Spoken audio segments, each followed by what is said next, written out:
Тағдырдың жарлығын білесіздер, өзгерілмейді. Пәндеде бір іс бар, жалығу деген. Ол тағдырда адаммен бірге жаратылған нәрсе. Оны адам өзі жора тапқан емес. Оған егер бір еліксе, адам баласының құтылмағы қиын. Қайраттанып сілкіп тастап кетсең де, ақырында тағы келіп жеңеді. Ақылы түгел, ойлы адамның бір баласы байқаса, осы адам баласының жалықпайтұғын нәрсесі бар ма екен?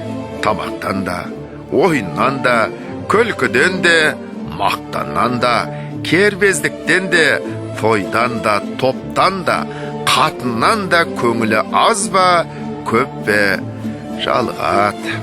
Аның үшін бәрінің көреді, баянсызын біледі, көңілі бұрынғыдан да суи бастайды. Дүние бір қалыпта тұрмайды, адамның қуаты, ғұмыры бір қалыпта тұрмайды. Әр бір мақлұққа Құдай тағала бір қалыпты тұрмақты берген жоқ. Енді көңіл қайдан бір қалыпты тұра алады? Бірақ осы жалығу деген, әр нені көрем деген, көп көрген, дәмін, бағасын, бәрінің баянсызын біліп жеткен ойлы адамнан шығады. Хаттаки ғұмырдың баянсызын, дүниенің әр бір қызығының ақырының шолақтығын көрген білгендер тіршіліктен де жалықса болады. Бұлай болғанда ақымақтық, қайсыздық та бір ғанибет екен деп ойлаймын.